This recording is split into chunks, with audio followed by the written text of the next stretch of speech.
একটা লাশ বারবার তৈরি করে কবরে নিয়ে যাচ্ছে, এইগুলা কি মানে কোনোভাবে ইসলামিকভাবে জায়েজ কিনা একটু আপনাদের কাছে প্রশ্ন তুলে যাচ্ছে।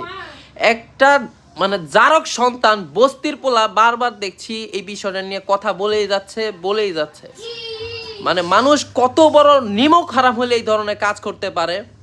আমরা ফানি ভিডিও বানাই, আমরা জামাই বউ ভিডিও বানাই, আমরা যদি পাপ করি, পাপ করলে আল্লাহ আমাদেরকে শাস্তি দিবে। তুই বেটা বস্তির পোলাকে। আমি তোর কাকা আর সামজিৎ তোর বাপ। So hey guys, welcome back. And guys, আজকে আমরা রোস্ট করতে যাচ্ছি আমারই একটা অবৈধ সন্তান, যার নাম হচ্ছে ইমরান ভাঞ্চুত। হ্যাঁ, আমারে ভাঞ্চুত কইস না, আমি এসে মাদার চোদ।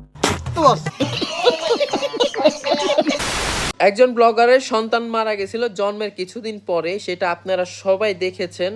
তাকে বিভিন্নভাবে আপনারা অনেকভাবে ছোট করেছেন, তাকে নিয়ে ট্রোল করেছেন। এখন তোমরা হয়তো বুঝতে পারছো যে ও কামরুলের কথা বলতেছে। এখন কামরুল হইছে বউ বিজনেস করছে, ভালো কথা। বউ বিজনেস করার সময়ও পাবলিক তেমন একটা রিয়েক্ট করে নাই, কিন্তু ওর মেয়ে হইছে, ওর মেয়ে আবার মারা গেছে, ওই মরা বাচ্চাটারে নিয়ে ও বিজনেস করছে। আর এইসব দেখে পাবলিক করে নিয়ে বিভিন্নভাবে ট্রোল করছে, বিভিন্ন ধরনের ভিডিও বানাইছে। আর এই বিষয়টা নিয়ে ওমরন ফায়ারও কথা বলছে। ইভেন সে তার নিউ ফানি ভিডিওটার মধ্যে এই বিষয়টা তুলে ধরছে, মানে একটা হিডেন মেসেজ দেওয়ার ট্রাই করছে। আবার তুমি রোস্টও ধরে নিতে পারো। অবশেষে আমাদের একটা ছেলেরা বলছে, তো আপনারা সবাই বেশি বেশি কমেন্ট করেন যে ওর কি নাম রাখা যায়, যার নামটা সবচেয়ে বেশি পছন্দ হইব আমরা তার নামটাই রাখি।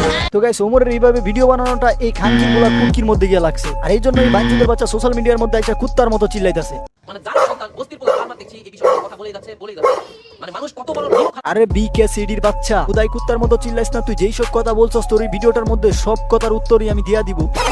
আর গাইস, তোমরা এই ভিডিওটার মধ্যে যেটা আশা করতেছো আমি তোমাদেরকে সেটাই দেবো, আই প্রমিস। কিছু এইগুলা বিষয় হচ্ছে কিয়ামতের আলামত। সাবাস বাঞ্চুস, সাবাস। মরা বাচ্চা নিয়ে বিজনেস করাটা কোনোভাবেই কিয়ামতের আলামত হতে পারে না। বউরে দেখায় দেখায় টাকা ইনকাম করা কোনোভাবেই কিয়ামতের আলামত হতে পারে না। বাট এই বউ ব্যবসা আর মরা বাচ্চা নিয়ে কথা বলাটাই হচ্ছে কিয়ামতের আলামত। বাহ, আমাদের বড় ভাই কি সুন্দর একটা লজিক দিয়ে দিল। ওর বউয়ের পুটকির ভিতর থেকে বের করে নিয়ে আসছে লজিকটা। এই ইমরান বাঞ্চুদের বাচ্চা, বউ ব্যবসা কি হালাল রে? এই তোরে কি কইছে বউ ব্যবসা হালাল? বউ ব্যবসা কি কিয়ামতের আলামত না? এই বউ ব্যবসা নিয়ে কথা বলাটা কিয়ামতের আলামত। বাঞ্চুদের বাচ্চা ওর পুটকির ভিতর থেকে লজিক নিয়ে আসছে। মাদার চুদ আবার আঙ্গুল নড়ায় নড়ায় কথা বলে। তোর আঙ্গুল তোর বউয়ের পুটকিটা ঢুকাই দিব বাঞ্চুদের বাচ্চা। এগেন এই বিকে সিটির বাচ্চা কি করছে জানো? ওমরে ডিরেক্ট বস্তি বলছে, বস্তি। আর এই বস্তি বলার কারণ হিসাবে সে ধরছে কি জানো? ওই যে ওমর মরা বাচ্চাটারে নিয়ে ভিডিও বানাইছে, রোস্ট করছে ফানি ভিডিওর মধ্যে। এখন কথা হচ্ছে তোরা মরা বাচ্চা নিয়ে বিজনেস করলে দোষ নাই, অথচ পাবলিক এটা নিয়ে বাজে মন্তব্য করলে, রোস্টাররা রোস্ট করলে, ওমরন ফায়ার ফানি ভিডিওর মধ্যে রোস্ট করলে ওমরন ফায়ার বস্তি। কি বলদা মার্কা লজিক দিলি তুই।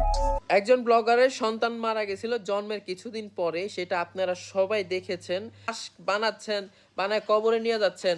কিছু বস্তির পোলাপাইন এগুলা তৈরি করতেছেন। দেখেন, যারা এই বস্তির পোলাপাইনকে এইগুলা কাজ করতেছেন, যে ইসলামকে ছোট করতেছেন, একবার বিবেক খাটায় দেখেন। ভিউয়ের জন্য আপনারা ইসলামকে ছোট করতেছেন। ওলে লে লে লে লে লে, ভাইটা কি সুন্দর করে বলে দিল, মরা বাচ্চাকে নিয়ে বিজনেস করাকে রোস্ট করলে ইসলামকে ছোট করা হয়। তাহলে তুই যে তোর আম্মা নামক বউরে নিয়ে বউ বিজনেস করতেছস, কাপল ব্লগ তৈরি করতেছস, কাপল ব্লগ করলে কি ইসলাম ছোট হয় না? এই বাঞ্চুদের বাচ্চা, এটার উত্তর দিস বাঞ্চুদের বাচ্চা। জানি তো ফটর ফটর কইরা গেছস গা। বল দে আমাকে কয়টা কথা বলছস, কোনো লজিক নাই, কিছু নাই। এগুলা হচ্ছে এক ধরনের কিয়ামতের আলামত। হযরত মুহাম্মদ সাল্লাল্লাহু আলাইহি ওয়াসাল্লাম বলেছিল যে কিয়ামতের আগে মানুষ মৃত্যুকে নিয়ে মজা করবে। বাপরে বাপ, গোয়া মারছে রে। ভাইটা দেখতেছি অনেক ধার্মিক। হযরত মুহাম্মদ সাল্লাল্লাহু আলাইহি ওয়াসাল্লাম বলে গেছেন কিয়ামতের আগে মৃত্যুকে নিয়ে মানুষ মজা করবে। এটা ভাইয়ের মনে আছে, এটা খুব ভালো করে মনে আছে। কিন্তু ভাইয়ের এটা মনে না, নারীকে অবশ্যই পর্দা করতে হবে। নারীর জন্য পর্দা হচ্ছে ফরজ, মানে বাধ্যতামূলক নারীকে পর্দা করতেই হবে। মানে সহজ ভাষায় বইলা দিই, পরপুরুষের সামনে যাওয়া যাবে না। সে জায়গায় আমাদের এই ইমরান ভাইটি তার বউকে পাবলিকের সামনে তুইলা দিছে। দেখো আমার বউরে দেখে দেখে বাথরুমে গিয়ে হ্যান্ডেল মারো। সুমায় জানা আমার ঢুকাই দিছি, আহ কি শান্তি, হ্যান্ডেল মারতে মজাই লাগে। আর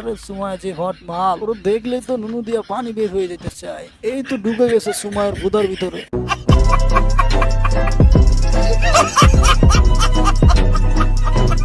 এখন আমি জানি না তোমরা এটা বিশ্বাস করবা কিনা, কিন্তু সত্যি কথা হচ্ছে এটাই যে সুমাইয়া ইমরান বিবির কাপল ব্লগ দেখে কিছু কিছু পোলাপান এমনটাই করে, সুমাইয়ারে লাগাইতেছে মনে করো যে ইচ্ছা মতো হ্যান্ডেল মারে।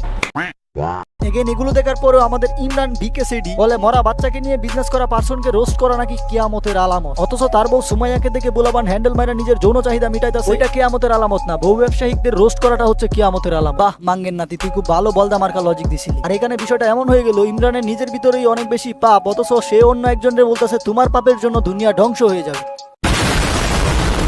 আমরা ফানি ভিডিও বানাই, আমরা জামাই বউ ভিডিও বানাই, আমরা যদি পাপ করি, পাপ করলে আল্লাহ আমাদেরকে শাস্তি দিবে। তুই বেটা বস্তির পোলা। আচ্ছা ওকে ঠিক আছে, তুই পাপ করলে আল্লাহ তোরে শাস্তি দেবে, এটাতে আমি সহমত। কিন্তু তুই যে তোর বউকে নিয়ে কাপড় ব্লগ বানাইতাছস, মানে ব্যাপারটা করে পাবলিকের সামনে নিয়ে আসতাছস, তোর বউ তো একটা বেগানা নারী। তোর বউরে যদি আমরা দেখি, মানে তোর বউরে যে পুলা বান্ধে দেখতাছে, তোর বউয়ের যেমন গুনাহ হইতাছে, পুলা পানেরও তো গুনাহ হইতাছে। এখন তোর গুনাহ আর তোর বউয়ের গুনাহ, মানে তোদের পাপ তো তোরাই দায় দিবি, কিন্তু তোর বউরে দেখা যে পুলা পানের গুনাহ হইতাছে, এটা দায়িত্ব তোর কোন বাপে দিবে? এখন দেখবা যে ইমরানের ন্যাংটা পোলা পান এসে বলবে ওরা কি বলছে ওদের ভিডিও দেখতে। আরে বোকাচোদা, এটা হচ্ছে সোশ্যাল মিডিয়া। এখানে ইমপ্রেশন বলতে একটা জিনিস আছে, এটা তোমার মাথায় রাখতে হবে। আর ইমপ্রেশন কাকে বলে জানো? ওই যে তুমি ইউটিউবের হোম পেজে ভিডিওগুলো দেখো, অটোমেটিক্যালি তোমার সামনে চলে আসে, ওইটাকেই ইমপ্রেশন বলে। এখন এই সুমাইয়া মাগির পিকগুলো দিয়ে যদি থাম্বনেল বানানো হয়, আর এই থাম্বনেলগুলো যদি আমার সামনে আসে, তাহলে কি আমার গুনাহ হবে না? অবশ্যই গুনাহ হবে। আর ইমরান ভিপি বোকাচোদার বাচ্চা, এত যে হাদিস চুদাইলি, তোর হাদিস তোরে দিয়ে সেটআপ করে দিলাম। তো যাই হোক গাইস, এখন আমরা কথা বলবো হচ্ছে আমাদের বড় ভাই, যার কিনা এতটাই হেডাম যে তার এলাকায় মানুষ গেলে তাকে মেরে দিতে পারে। সে আর কেউ না, আমাদের সুনামধন্য সোনার ব্লগার কামরুল ভাই। হোয়াটএভার, চলো দেখি আমাদের সুনামধন্য সোনার ব্লগার কামরুল ভাই কি বলে। তো গাইস, আমি কামরুল ভাই, আমার লজ্জা শরম নাই, আমি বউ বেচ্চা খাই। এই যে গাইস, আমার পাশে আমার বউ জিন্নাত, আমি আমার বউকে বাজারে তুইলা দিছি। তোমরা যে যেমনে মন চাই হোমনে খেলাধুলা করতে পারবা। Only 500, সো জলদি চলে আসো। চলে আসো, জলদি চলে আসো।